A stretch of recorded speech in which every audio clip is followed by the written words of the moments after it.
Good. Well, good morning, everyone. Welcome to the World Wisdoms Project chat and MailChimp experience for today. As you all know very well, we have been attempting to follow through on the themes that surfaced during our town hall series in the summer of 2020. Certainly after our time with our initial bout with COVID and then the social unrest that happened after that, we realized that there was much happening that we needed to think about, to ponder, and to try to see what may have been emerging from that collective experience that we all had. And so in that 4-part session town hall series, we began to see issues that perhaps were normally hidden in our day-to-day rush of life, particularly in the area of social justice. Many of the inequities that were hidden, maybe even here in Fort Collins, began to come into clear view. And since that time, we have attempted through our various offerings to listen more clearly to what the message might be from those new insights. And so in the past several weeks, we have been providing a series of interviews with people in the area to see how those times affected them and what types of positive actions they may have taken since that time to begin to address some of the inequalities that became so apparent. So today I'm happy to introduce to you Claudia Menendez. As many of you know and possibly have heard in various other interviews, Claudia is our first Chief Diversity and Inclusion as well as Equity Officer for the City of Fort Collins. So we will begin that interview now. So Claudia, are you able to share with us just a bit about your own background and what brought you to this position and this, first of all, desire to apply for the position? Tell us a little bit about yourself. Sure. Well, good morning, Marianne, and good morning to all the listeners. Well, first of all, I was born in El Salvador and grew up in Canada, in Calgary, Alberta. And I'm actually very grateful for that upbringing because I grew up in a very multicultural environment. I had friends from literally around the globe. And even though I was the only Latina, I was not the only person of color. And we all resonated with each other because English was our second language. And we all appreciated and learned about each other's cultures and traditions and, religions and rituals. And really just grew up in appreciation of how beautiful being different was, because we were all different. We were all from somewhere else. And so when I finished university and left Canada for an internship in Honduras, I never went back to Canada after 2004, but I started to work internationally in Central America, as well as the Caribbean and Africa. Eastern Africa in particular, in Uganda. And those experiences really opened my eyes to the ways that life is different for different people in different places. And there's so much beauty in that, and there's so much learning from just the way that life takes place on a different scale, different levels, and different depth of existence. With many resources in some aspects, and without many at all in others, and the resiliency that that humans have in different circumstances, in different life circumstances.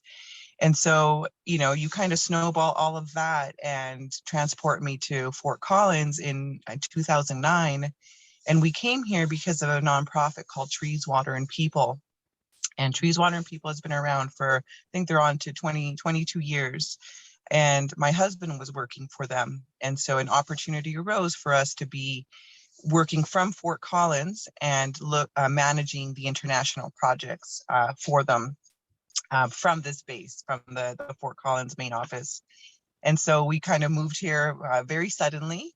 And I did work with Trees, Water, and People next to my husband for about 3 years. And then I jumped ship, and I've always wanted to be an educator. I think, I've always been an educator at heart, but I wanted to do that formally. And so I found a job with the school district as a cultural mediator. And then after that, got my teaching license, taught Spanish literacy for many years. And so I really felt connected to our Hispanic community here. And having been born in El Salvador and also working in Central America, I was working with our diaspora and really felt connected to just who they are, understanding their journey in many terms. And that word is, I think, loaded with a lot of emotional feelings there, a lot of emotions, and that each person has had their own journey to get here. Mhm. And so really connecting with families, I went on to become the family engagement specialist for the school district alongside my coworker, Claire. We split kind of secondary and elementary needs. And for 9 years, I worked for the school district and just really got close to our community, understanding their specific needs as Latinos and Latinas living here in Fort Collins. Really taking into consideration the intersectionalities of being a person of color, some with legal status, some without legal status, socioeconomic status that kind of works into that as well. Gender issues that all kind of, language abilities. So all of these things that kind of come into play sometimes into one person. And so helping them kind of navigate life and really just how do we make the best of the situation? What are the resources that we have available to help people live their best lives? And so when this opportunity came up of this new diversity, equity, and inclusion officer position, it took me a minute to make the connection that I had been doing this work my whole life. Yes, yes, very much. And it just wasn't called that. Mhm. Right? I was doing what my heart and my soul really called for, and it was just helping people. And I resonated with folks who were like me, right? Who were different, who had to kind of restart their lives in certain places because of circumstances, perhaps in our home countries, that pushed us out. And so it took me a little bit to really be like, oh my goodness, this is actually me. This is the work that I've been doing. And now we're just calling it something else, right? And so I read the job brochure many times over, but there was one little section in there after the long list of tasks and responsibilities that talked about that research shows that often women of color do not apply for high-level positions, executive positions, when they don't think they can accomplish all the tasks and responsibilities. And that the city of Fort Collins was looking for somebody from untraditional backgrounds or encourage those with untraditional backgrounds to apply. And those few sentences I read over and over and over again until I had to, I convinced myself, right, that was me. I was reading about myself. And then there was a long, arduous process. The interview process took weeks, almost a month long. And I went through the motions. And my thinking along that process, and then, now that I'm on the other side of all of that, is I just think that Fort Collins has such a beautiful opportunity to really, as we grow, we have this opportunity to bring together or to make visible the diversity that already exists here. So, sometimes we have this phrase that people say about Fort Collins. They say that Fort Collins is so white. And my response is, well, I think it depends on where you're looking. Yes. So, if you turn your head the other way, you might see something different. But I think a lot of it as well is, there is a certain culture that comes along with Fort Collins, right? Like you're an outdoorsy kind of person. You ride your bike, you like breweries, craft beer, bikes and mustaches. And there's all these little like colloquial things. And I do hear people say, I don't go to Old Town. I don't see myself there. And so, we do have some work to do around the kind of businesses we're attracting and, where they're established, right? We definitely have pockets of diversity. And Old Town wouldn't necessarily be that place. And so I think that there's different ways of looking at, what is diversity in our town? How do folks feel that they belong? And if they don't, what do they need to feel that sense of belonging? And, and that can be not necessarily it's not always about people of color, but I think it could be, some of our elderly folks, right? some of our folks who have, low mobility, right, or are in a wheelchair and we need to increase their points of access to certain places. So I think that there's lots of different, when we think about what equity is, it's not just about race. I think race is a big component of it, but it's not the sole reason to be looking at equity. Right. Did COVID enhance any of your very holistic perspectives in a way that perhaps if we hadn't had that COVID experience, you might still be bringing a richness, but not quite what COVID has refined in all of us? Well, I think, in some ways I am very grateful to our pandemic for forcing us to open our eyes even more. I think that in the work that I was doing in Poudre School District at the time, our team, the language, culture, and equity team, we saw the haves and have-nots. We were very clear-eyed about that, but sometimes making others or helping others see what we were seeing, we weren't always seeing eye to eye. Right. And the pandemic really helped us kind of reinforce our message. And suddenly we were scrambling to get, Wi-Fi access to students who were now, everyone was remote. Mobile home parks are kind of a case in point. And some families have their phones and that's their Wi-Fi access. And that just wasn't enough for the student to have a complete experience with remote learning. And so the work that went into trying to fill that gap, a gap that had existed for years, was finally being noticed. And so I think that, the pandemic definitely helped us hone in on, that not our whole community lives in this, white picket fence, peachy, lifestyle. And that some people definitely don't have all of the amenities that they should have. Right. So Claudia, what are maybe 2 or 3 major things that you would like to have accomplished when you have finished your time? I know you're just beginning now. When you have finished your time with the city of Fort Collins, what 2 or 3, or maybe just one goal might you like to have left in place, finished, and accomplished? Well, and I think I try and be strategic and pragmatic. And so in my head, I have kind of like a 1-year plan and then a 3-year plan and a 5-year plan. And so I think my focus in the next year is kind of twofold. And one is really understanding our internal context, where how the city operates, how we're choosing to allocate funds, and understanding the decision-making process behind the relationship between an idea and then funding a project. Because if I'm, the beauty about my position is that it touches all service areas. And so, I'm sort of like a DEI consultant, and I can come into a conversation and, kind of pick up the pieces a little bit and ask some questions. Are we really looking at who our beneficiaries are? Are we looking at how our projects are impacting our community members? Are we looking to where in our neighborhoods and in our Fort Collins area, our projects are impacting? Are they being well received by all members of the community?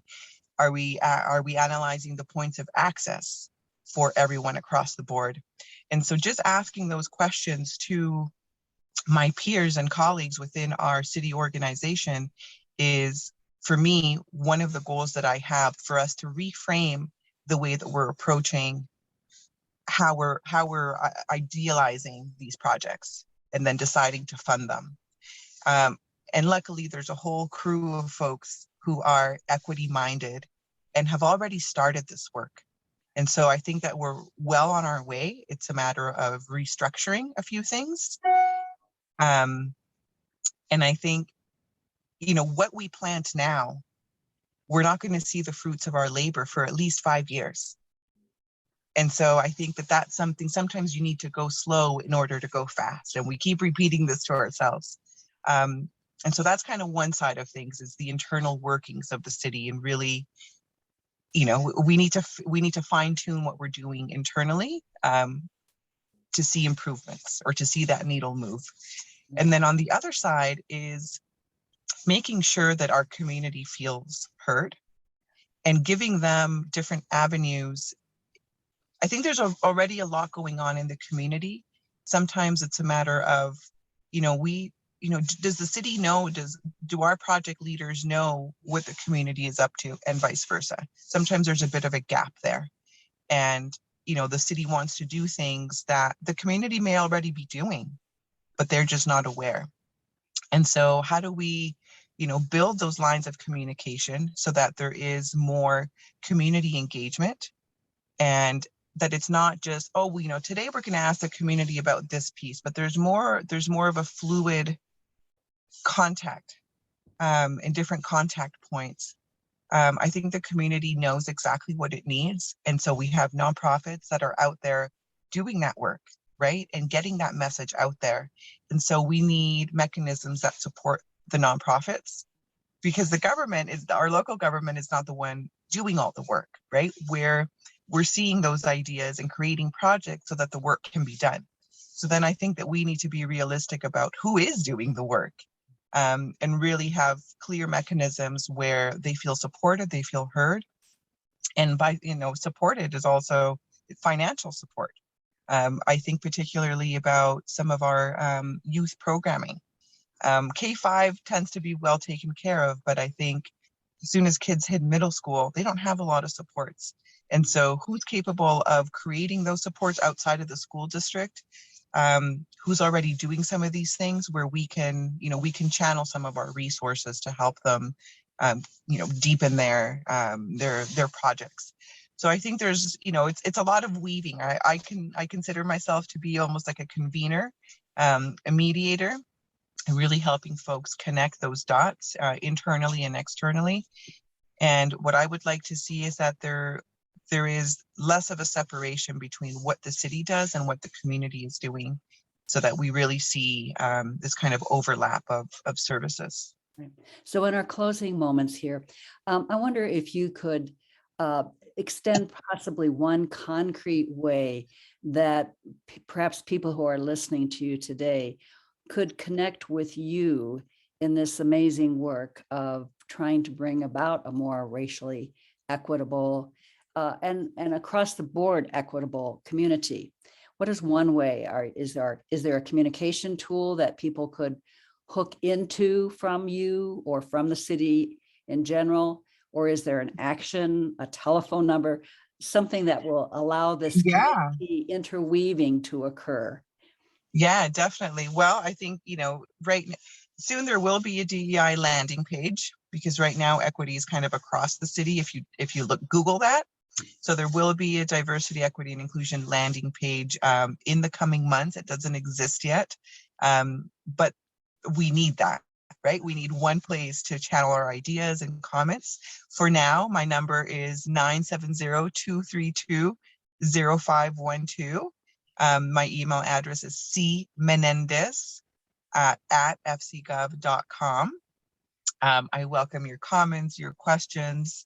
I'm open to having coffee with community members to really hear what's on your mind. And that's how we move the conversation forward. So don't be shy, definitely be in touch. And I think there's right now, like this is my 9th week. I talk about this like it's almost a pregnancy.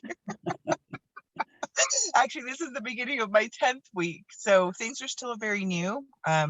Lots of ideas floating around.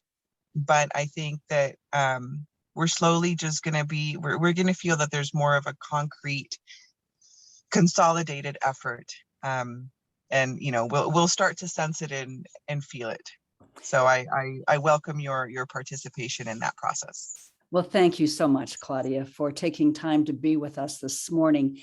And I think you have a community that wants very much to put into action, not just the insights and hopes that we all experienced last summer, but actually to see some action so that we can continue to make Fort Collins truly a more equitable and just place for all to thrive in.